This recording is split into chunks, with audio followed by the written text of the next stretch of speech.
ó wá di ilé ẹnjìnìà Joseph Ẹgbẹ́ọlá Ọlárẹ̀wájú ìsọ̀ láti sọjọ́ òbí rẹ̀ ló ní òkú ọdún. ọkọ̀ olùsọ̀ láti sọjọ́ òbí rẹ̀ ló ní. ẹ kú ọdún ẹni ọdún ìdùnnú lẹ́sìn mo ṣe lágbára Ọlọ́run ọba òsì Oníkòyí. ẹni mo sì lọ́lá Ọlọ́run ọba ẹ kú oríire. bàbá Samuel tí ń sọjọ́ òbí rẹ̀ lóní. bàbá Israel tí ń sọjọ́ òbí rẹ̀ lóní. bàbá Esther tí ń sọjọ́ òbí rẹ̀ lóní òkú ọdún.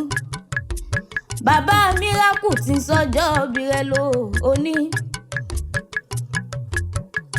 bàbá Ọlámípọ̀ sí ẹ kú ọdún ooo.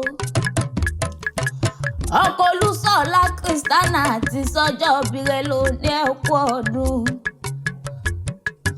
ẹ kú ọdún ẹni ọdún ìdùnnú ọdún ire lẹ́sìn mo ṣe lágbára Ọlọ́run ọba. ẹ rí pásítọ̀ Anjọ́lá Olúwa ló kú gbé òun débi. Anjọ́lá Olúwa Solomon Olújì ìmí. lọ́pẹ́ bó ṣẹ̀dá akéwì dákú wá bá ń kó nínú rẹ̀. wá bá ń kó níwà ààrẹ tí sọjọ́ òbí rẹ̀ lóní ẹ kú ọdún.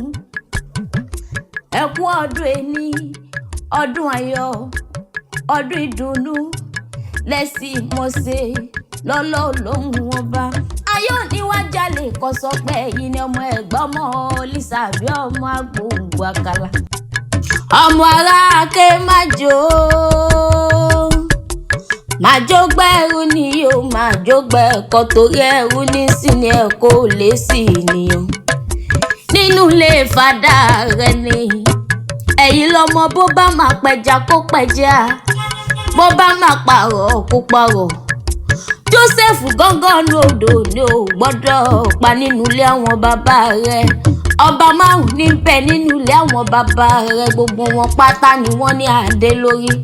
mo gbọ́ Olúbàrà ọba ní Gbàgúrà ọba ní Ọ̀sìnlẹ̀ ọba ní Olówódùrọ̀ ọba ní Alákẹ́gbà Sọ́ńbẹ̀ lálàáfíà ọba ní ṣe nínú ilé àwọn bàbá rẹ̀ ni. ó wá dílé àwọn bàbá rẹ̀ gangan.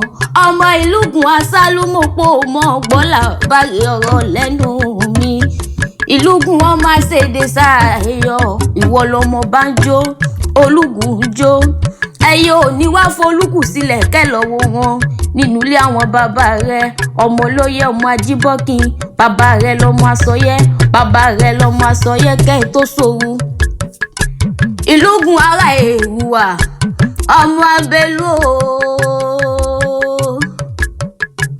ọmọ Bánjó olùkùn jó mọ́ gbọ́lá bárí ọ̀rọ̀ lẹ́nu mi. ó wá dílé àwọn bàbá rẹ̀ gọ́gọ́. Ìkòyí ẹ̀sọ́ ọmọ agbọ̀nyùn yọbí lólú yọbí lólú níyọ̀ máa lérí ikú pògùn. Ìkòyí sárogun àbá ogun tó lọ. ẹ rí ogun àjàwẹ̀yìn ló múlẹ̀ Oníkòyí wù mí gbé. ogun ojoojúmọ́ ní múlẹ̀ bàbá yìí sú mi yìí lọ.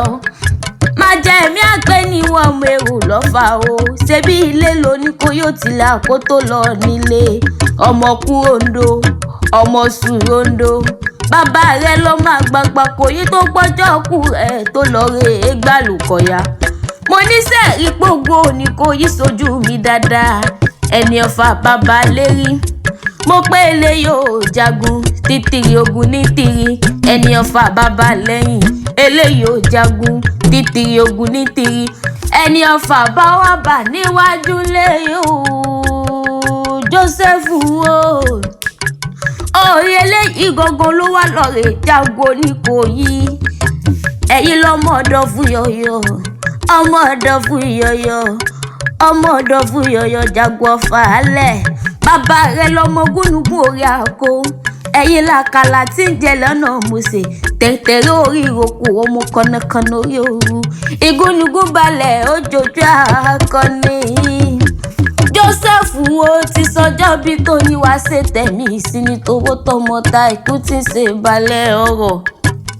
Òní mọ̀ọ́sì òní mọ̀ ìyá lọ́lọ́ ọlọ́run ọbọ̀ láńrẹ̀ iwájú níyọ́. Olódùmarè oníwájẹ́ odò lárẹ̀yìn lọ́lọ́ ọlọ́run ọbọ̀ sí oníkó onímọ̀sí onímọ̀yà lọ́lọ́ ọlọ́run ọba.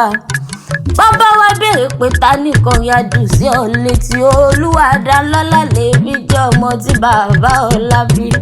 Bọ́sẹ̀dé àkówù lèmi jẹ́. Ará akẹ́ni mi ò, ará akẹ́ni mi ò. Àdùnní Adé lèmi jẹ́ ọmọ tí ìyá ọlá bí. Àdùnní Adé rèé ọmọ tí ìyá rẹ̀ mú bí. Èmi tún lọ́mọ olówó dúró ọmọ ajífẹ́ gbèsè.